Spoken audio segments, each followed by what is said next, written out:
Okay, good morning, everybody.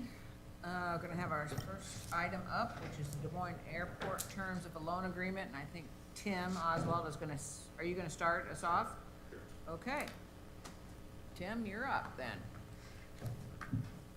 So when John Bonds and Elizabeth Burnett are here also from your attorney to answer any questions or to correct me when I say something wrong. So you have the memo in front of you.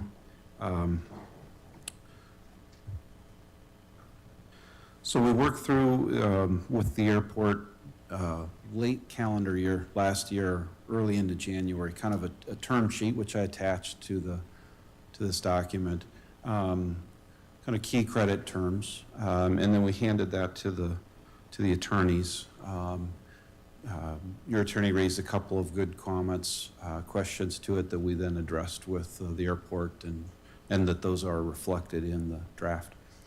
The current plan is to present that loan agreement to you at your next meeting, and the airport authority would approve it on the same day, so on the 23rd.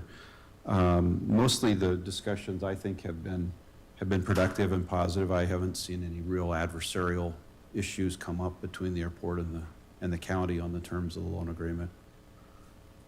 Disagree? Okay. So kind of the key big time, and there's a whole bunch of bullet points there.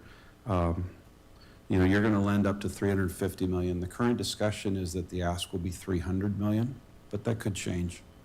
20-year bonds with based on a 30-year amortization, so there will be a balloon payment in the 20th year of each of the bonds, and then we'll be restructuring that balloon at some point down the road and stretching it out for additional 10 years. I trust you'll ask a question if I say something you want to talk about. After the 20th year, you'll, then after 20th year, there'll be more. You'll restructure in let's say the 19th year, you'll restructure the bond, refinance it, stretch it out for 11 more years to get to 30. The airport authority's got to give you notice when they want money. Obviously, we're kind of waiving that with this first issue, but there's a formal process for them to give you notice, and I think it's 180 days.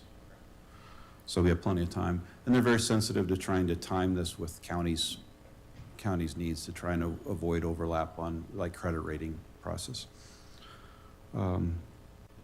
Airport's paying 100% of the out-of-pocket costs of the county.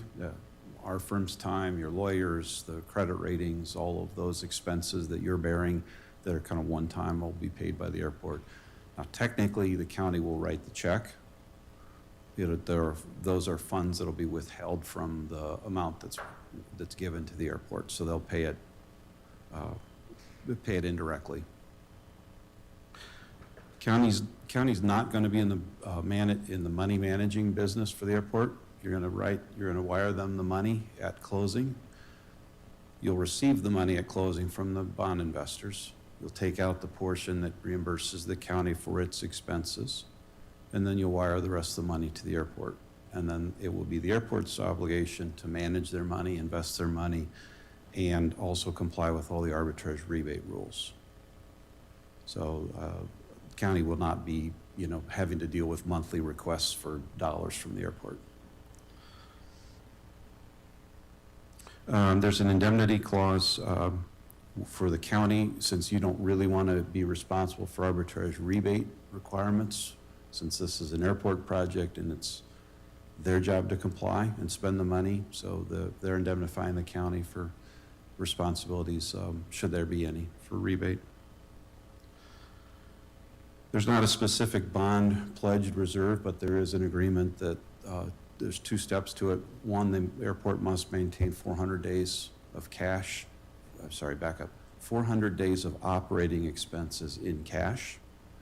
And secondly, to comply with the budget rules, they're going to deposit the portion of cash that needs to go to pay debt service the following year will be deposited with a bank held in favor of the county in March of each year. So when you approve your budget and you don't levy the tax to pay that bond, you can accurately reflect on the long-term debt schedule that the cash is on hand, and thus taxes don't need to be levied. Does that make sense to everybody? Sorta. But I trust you. Payments semi-annually for interest and annually in June for principal. Remind you that the airport runs on a calendar year, fiscal year, so their audits don't align with yours. It's not really a big deal, but I just want to make sure that you're aware of that. The airport must set rates to produce at least 1.25 times coverage. So if bond payments are $10 million a year, they must set their rates to the airlines to produce at least $12.5 million. So they're sufficient. This is the only debt of the airport, as we talked about early on. That doesn't preclude them from taking on additional debt. There's a provision in the loan that allows them to do that if they meet certain tests, one of which is they must be able to show that they have that 1.25 times coverage. And there's a process for a consultant's report to review that.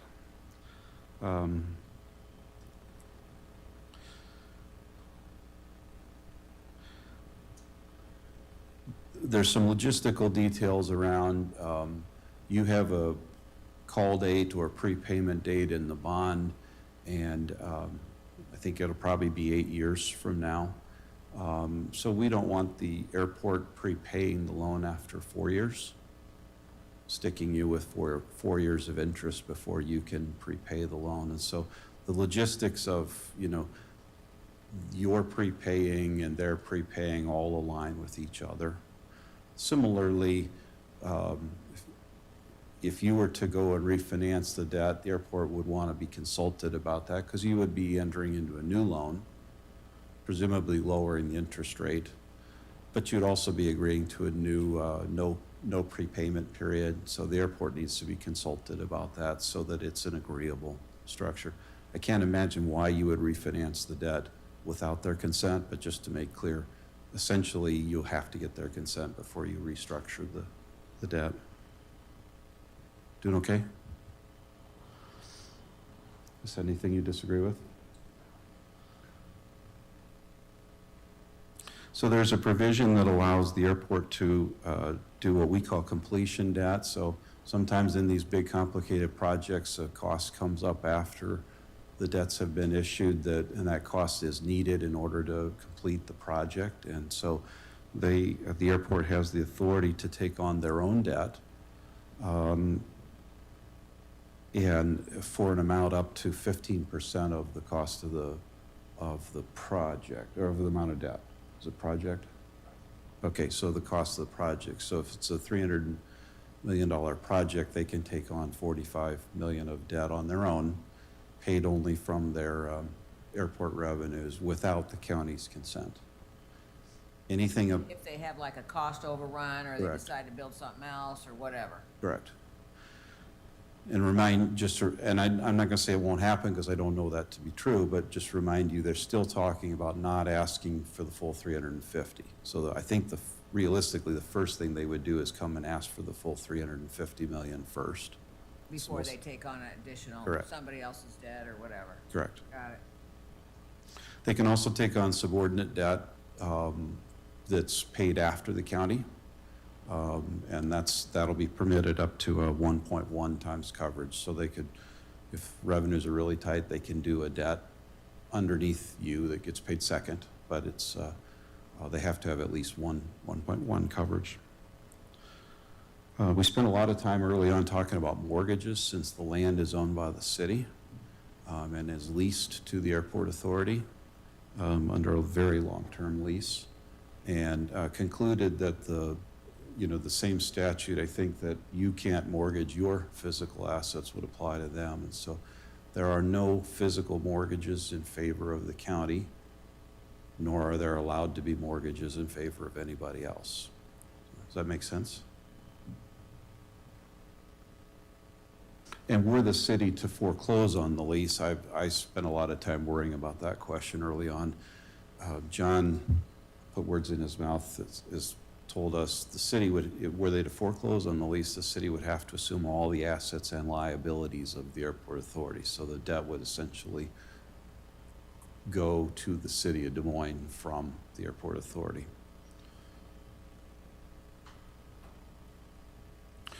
So I mentioned there's no bond reserve fund, but there are some cash traps that we've built into the revenue, the flow of funds. And the first one is that the airport can retain, after debt service, an amount that's equal to half of their annual operating expenses.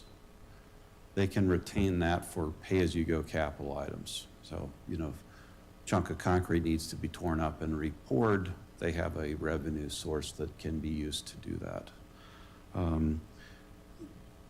So you start with revenues of the airport, you subtract out operating expenses, subtract out debt service, and then subtract out that next number, which is, again, half of operating expenses, up to. What's left is then subject to a cash trap. And the cash trap agreement is that half of the money is retained in a separate account at the airport to be used to prepay the county's debt. The other half may be used by the airport for project expansions, future expansions. Before I move on, does that make sense? So we wanted to make sure the airport had enough cash that they could pay-go, you know, the annual improvements that need to be paid for from time to time. But we also want to make sure that they didn't have so much cash sitting around that they were incented to just keep building instead of using some of the money to prepay the county. So that's the consideration we went back and forth with the airport on. So, because you were protecting us to make sure they had enough money to pay the debt, plus continuing to build as they wanted to. I think you have competing interests here, you generically, us in the city, but the county as well. I'm not convinced it's in your best interest to grab every one of their dollars and prepay your loan and leave them not having enough money to maintain their asset. To me, they'll just be back asking for more money at some point in the future. So it's important that there be enough cash that they can protect and maintain what they've already built and own. So that's part of it. And then, yes, part of it is we wanted to make sure that you got paid out from idle cash. Okay. The airport authority director or his or her designee will sign an annual certification complying with, that attests to the county that they've complied with the terms of the loan.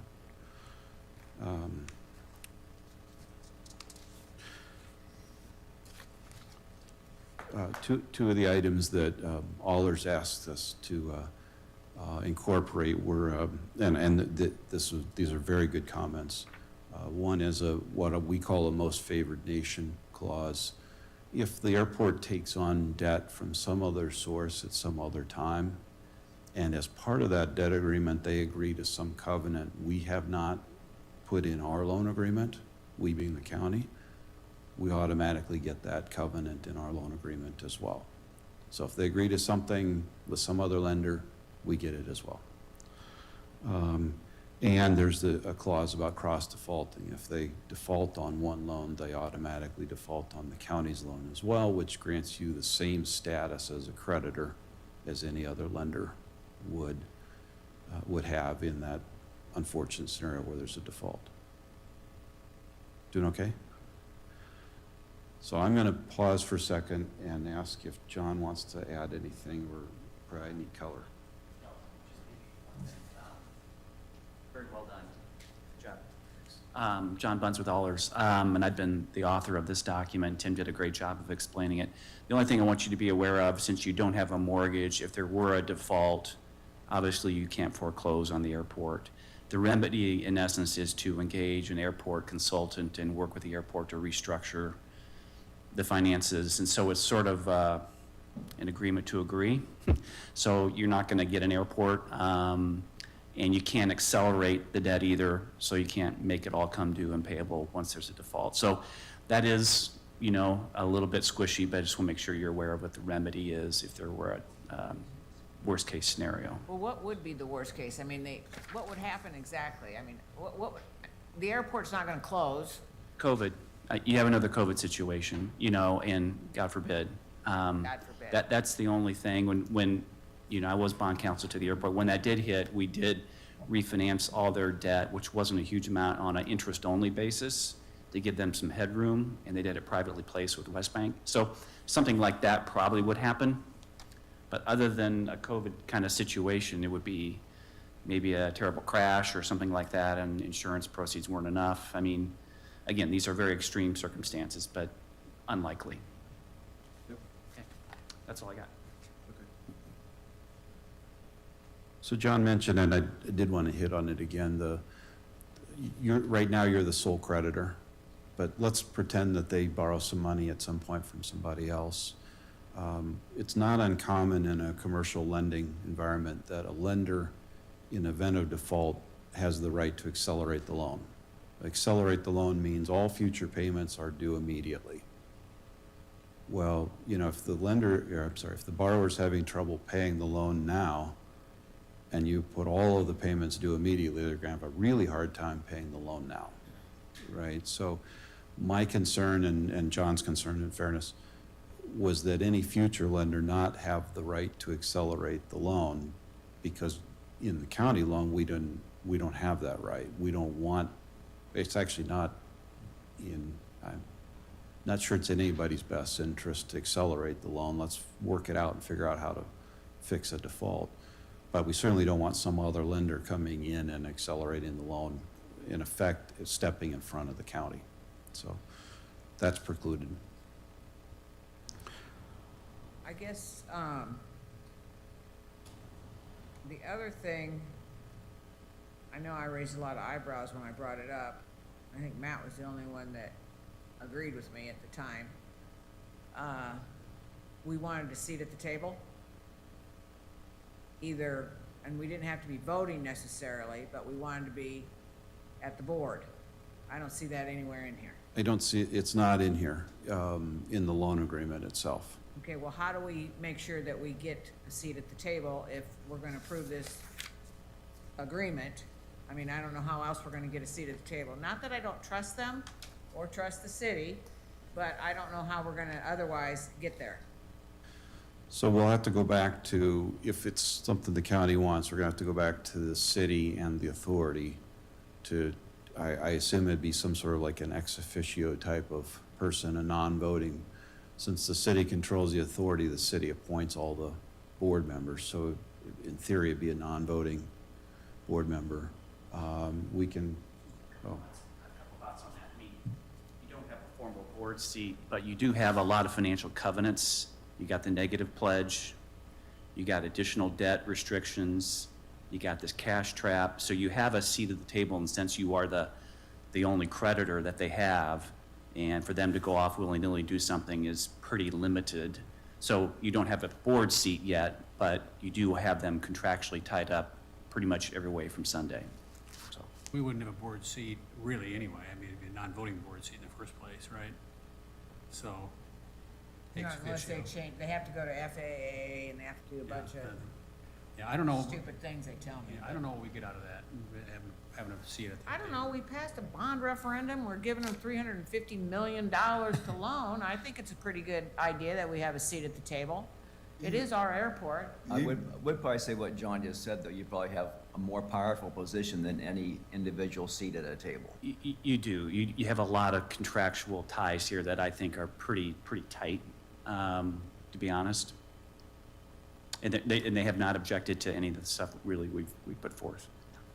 I'm not saying we don't go and ask for that, but I think there, I don't know how many people are on their board. Oh, 5, 7, I yeah, forget. 5 or 6, I can't remember. But again, with these financial tie-ups, no individual member of that board has as much power as you do over their operations. Yeah.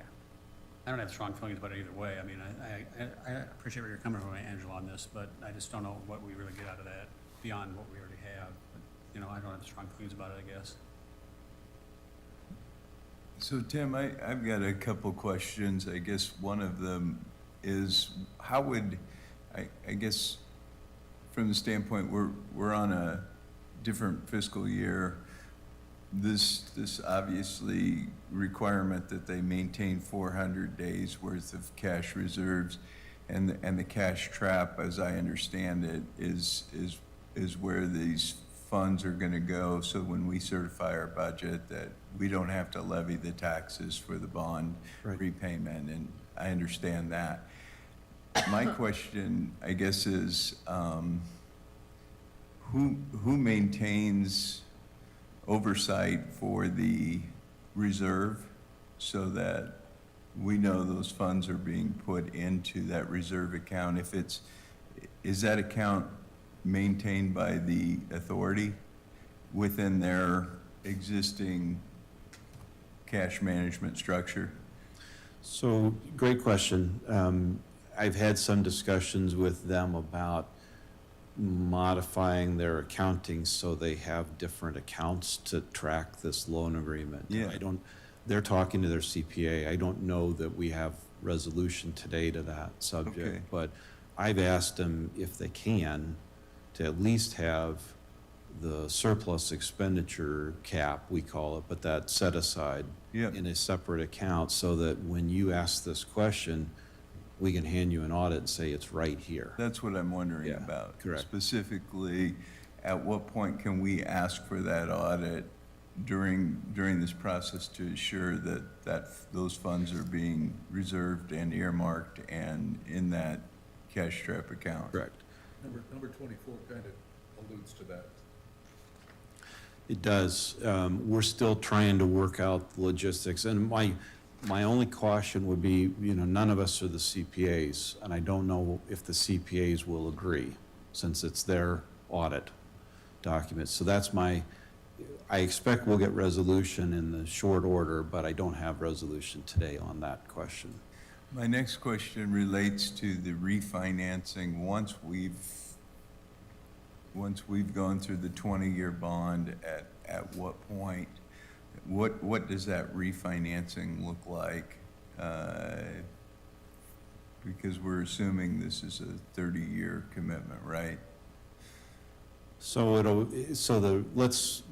we go 20 years and we get to the balloon payment. There's not going to be, airport's not, well, today we can't foresee that the airport would have that kind of money laying around to pay the Right. balloon, right? So we, the county, will then turn around and reissue that balloon payment for 10 more years, Okay, which I think would necessitate amending this loan more than likely to clean up any changes that would, and the airport has talked about refinancing it on their own. okay. Obviously, it's all gonna be dependent upon where they could get the most favorable rate at that point. Which is why I think they'll be back to ask you. Yeah, yeah. So,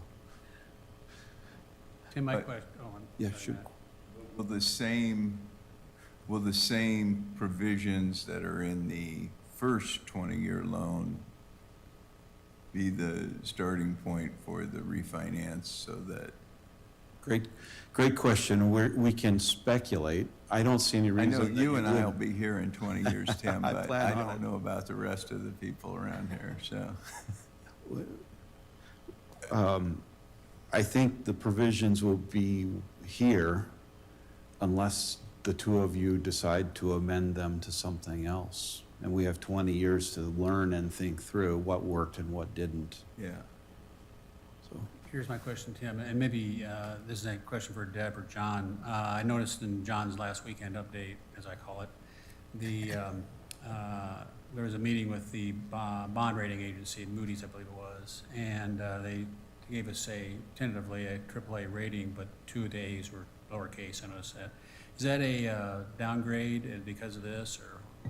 great question. So the headline needs to be, last fall I told you I thought the rating would go down, so the headline is I was wrong. Okay? That's a I'd headline. like to hear that again, please. The rating did not go down. Moody's uses those little numbers. That's a Moody's unique thing. It's a AAA rating. It's the highest available rating, and it is not changed. And the same is true. We got S&P's rating yesterday. confirmed at AAA, no change. So That's awesome. I'm really happy to stand here and tell you how wrong I was. We're glad to hear it. It's okay, Tim. You're We not still fired. love you. You're not fired. No, Yet. you're not. I don't leave that hanging, because I think it sounds like it's still important to get some kind of ex officio membership. So should we approach the city about that, or? I don't know, you can have a discussion with Scott. I forget how we left it, really. Okay.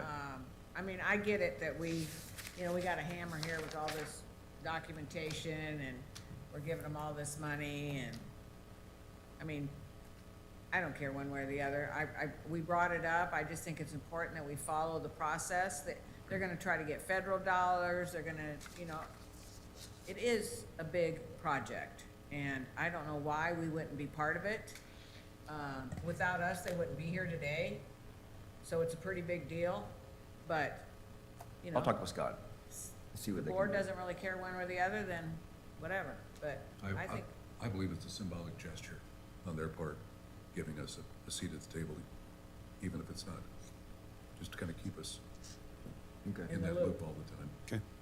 yeah, I don't even know how often they meet or any of that, but, On that note, we are kind of getting a tight timeline, and I don't know if this is something. I that won't does- hold this up. I'm Yeah, not saying that's the we're right gonna question. hold this up. We could do a post-closing, or, John, I don't. I think that's right. I think this is a political decision with the city, and wouldn't have to be No, I'm- contingent upon completing all of this. I'm not I don't gonna wanna say slow- I'm yeah, holding this up we don't for wanna that, slow it up, but yeah. I would like you to have We a could- discussion. We could reach a general agreement with That's him and fine. then talk about process. That'd be great. You know, the only thing I continue to think about is, obviously, boards are boards, and boards change, and leadership changes in airports and other things like that. So I think having that seat at the table, even on an ex officio basis, kind of keeps us informed. The one thing I'd say that, you know, kind of has always concerned me is, this is, you know, phase one and phase two of their phase three plan.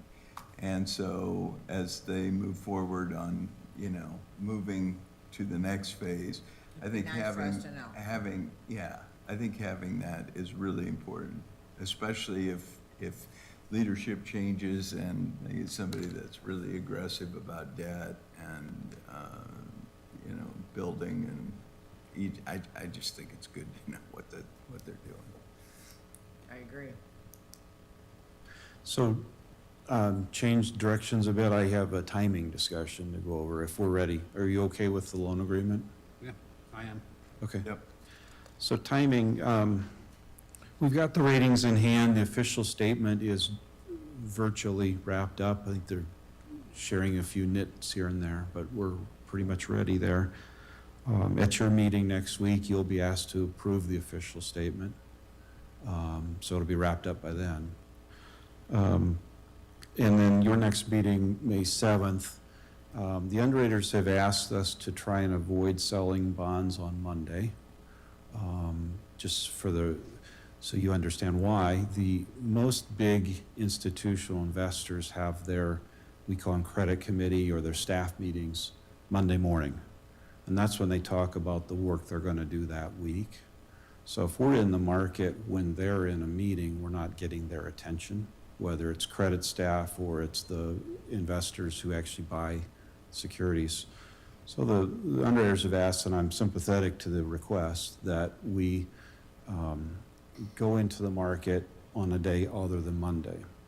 Now, we could do it on Tuesday. Your board meetings are pretty early in the morning on Tuesday, and so they would not be able to have a final set of numbers in time for your board meetings. So what we've discussed with Allers and with Deb is that at the meeting on May 7th, I'll give you an update. Here's where we think the market is, based on the underwriters' input and ours. And we're planning on being in the market Wednesday, let's say, May 9th. And ask you for permission to authorize, and we got to figure out who, but authorize the chair and to sign the purchase agreement at a not to exceed interest rate on a date not later than something, something. So those two things I have to work out with Allers, but we'll work through those before May 7th. So that I don't have to ask you to come back in session to approve the bond sale, and I still can have them selling the bonds on the day when they think it would be advantageous for the airport and the county to be borrowing money. Does that make sense? I think I follow you, Tim, but, I mean, is there value in having a special board meeting on a I'm Monday? just gonna bring that up. Do we need a special board meeting? When you mentioned the 9th, so a couple of us are gonna be in DC, including myself, on the 9th. I can't sign anything. So we have to figure out who can sign, that's the other thing, yeah. Right. So, I mean, if you need us to have a special meeting just to do this, we can. If it helps at all. Why don't we talk through that a little bit more? Monday, wouldn't it? Whatever. Well, the owners want us to stay away from Monday. Oh, right. The meeting could be Monday. then. I mean, Our or the meeting. following Tuesday, the 14th, if, oh, you don't wanna do that. Whatever works out. Figure it out. Yeah, it's, No, some of us are I'd- gonna be yeah, gone I'd say the 8th, feel 9th, it- and 10th. Sorry, yeah, you're on the same page. Yeah. Figure out the optimal day financially, and Yeah, and we'll have a special meeting. I mean, it's not that big a deal. okay. If you're willing to do that, that saves, and we can figure out signing documents, so that's a little easier. We can even get your signature ahead of time, Yeah, Yeah, that before you too. go to DC. yeah. So Okay. if you're okay, I was trying to avoid asking you for a special board meeting. For $300 million, we can have a special It's meeting. only 120 this time. Okay, whatever. Figure it out. We can figure it out. Okay. That's all I've I mean, got. I think we're all gonna be in town, are we not? Is anybody going anywhere? No. Okay, I'm not going to. we're gonna be here. Till we go away on May 5th or 6th, or whatever that day is, we're going to DC. Some of us are going to DC anyway. Right. Deb, anything else? Thanks for your time. Thank you. Now, one other quick thing, what Matt talked about, the $400,000 deal, will you get that worked out before we have this? 400,000 deal. You know, the balance, having them hold the balance so we know and have, so we can see it? 400 days cash. I meant the Yeah, 400 days yeah. cash, yeah. Or not? How Or do we worry about How do it? we track that? It's an accounting discussion. Yeah, And I think the airport may object to us holding that account.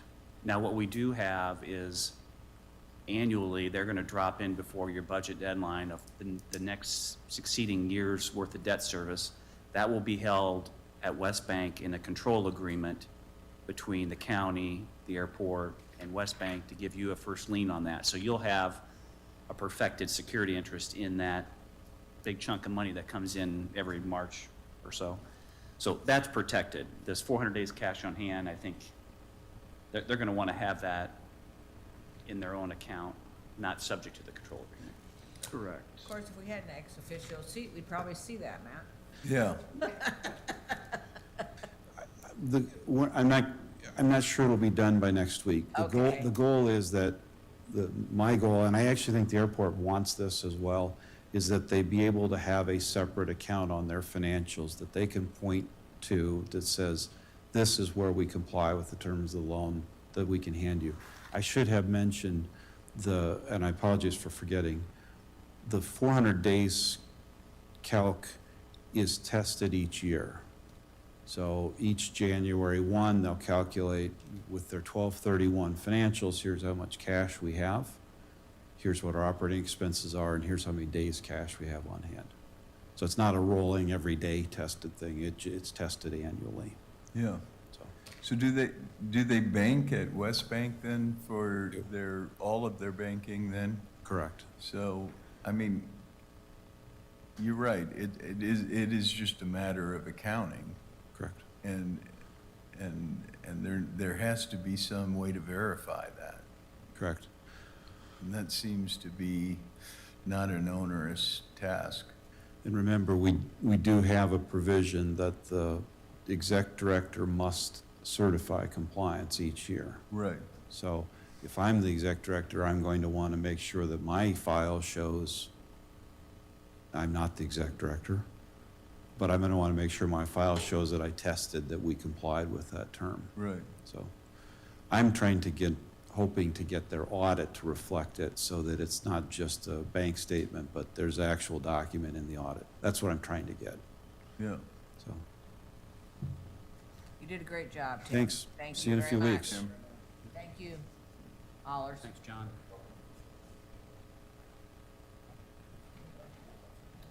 Okay, I guess we're gonna get an airport. We're gonna build an airport. Exciting. Tim's tall.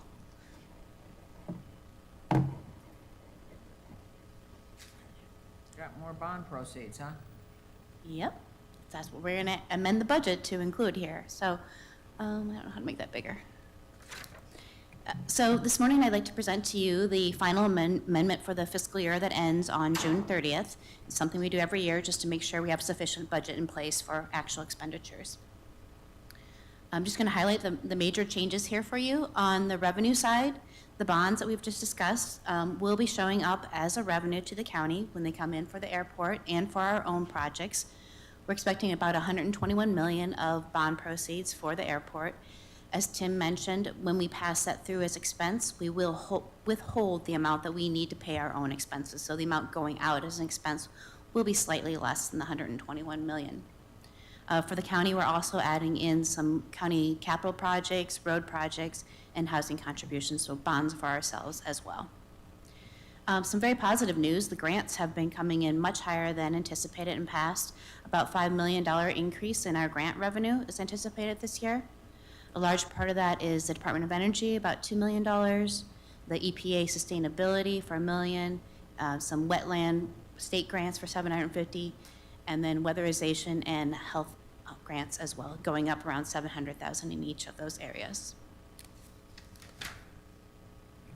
Some miscellaneous changes in the revenues, increased funding for the mental health, behavioral services division, about $5.8 million increase there, most of that being expected from the state incentive fund. Also increased for public works bridges from the Department of Transportation, and city contributions for a couple of road projects that we're working on jointly. Increased state reimbursements for detention, that's based on trend, and local administrative expense, that's based on just catching up from a prior year payment that was withheld.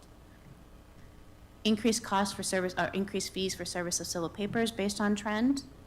And we're also seeing more money coming in on jail commissions and commissary, but decreased revenues for care of prisoners.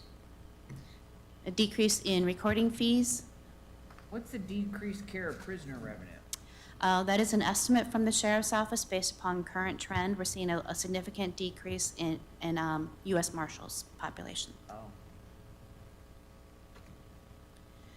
The decreased recording fees is purely based upon the market conditions and just less housing recording going on in that area. Then on the expense side, we do see the loans being passed through to the airport for $120 million. And also, as Tim mentioned, there are debt origination costs of about $2 million. A large portion of that is the underwriting costs, and then the remainder would be the rating agencies and the advisors, which there are a lot of advisors on this airport one, a lot. Some adjustments in the miscellaneous adjustments for expenditures, behavioral health divisions spending some of that increased revenue coming in to provide additional services, also expending the grant proceeds that are coming in. The road projects, this says adjust up from the net. I had originally budgeted, there's a couple projects where we're being reimbursed by the cities. I had just budgeted the net expense. Instead, I need to budget the full amount of expense and budget the revenue separately. So I just needed to separate those two. That's me cleaning up my accounting on that, in that area. And then we're going to start using some of the opioid settlement proceeds. And in the jail, we are seeing those inflationary costs for the care of prisoners, which we've already talked about for 24-25. We put the money in there for 24-25. They need it this year as well. Increased costs for the countywide telecom system, the WebEx system, of about $500,000. And decreased costs for juvenile care and keep based on current utilization. So next week, I will have these items put together in a resolution for you to approve publication of a public hearing And the public hearing would be on May 21st. So this is everything that cleans up the budget. Yeah, and there's some, and in your notebook, you have some smaller line item adjustments. There's quite a few little ones, like, we do have in there the cost of the mailing for the county budget. Those are on the auditor's office, and the cost of mailing for the bond referendum on the airport. So my only question, Deb, is can I get a breakout at some point of what makes up the 29.2 million for the county capital roads and housing contributions for the bond proceeds? Yes, and that is the amount that's in addition to what I already had in the budget, so it is slightly more than what we'd already had in the budget. But yes, I can absolutely provide a Yeah, breakout. that'd be great. Yep. It's housing, it's Rising Sun, Broadway, solar panels. But yeah, I can give you more detail.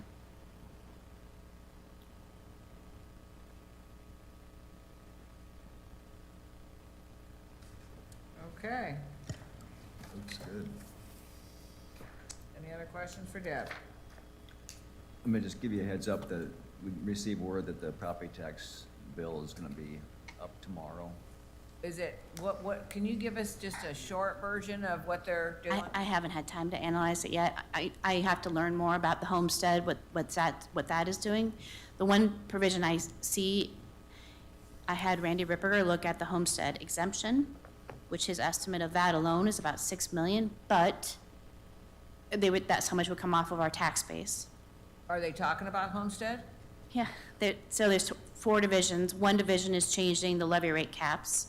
That one I understand. I haven't worked through it yet. And then there's another one that talks about homestead credit being switched over to homestead exemption.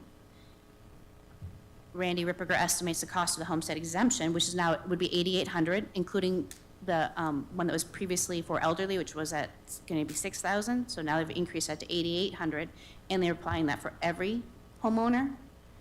So it's over. Every homeowner? Yes, so it's over 100,000 parcels. When you take that much valuation off and you multiply it by our levy rate, it's a cost of about $6 million of revenue loss.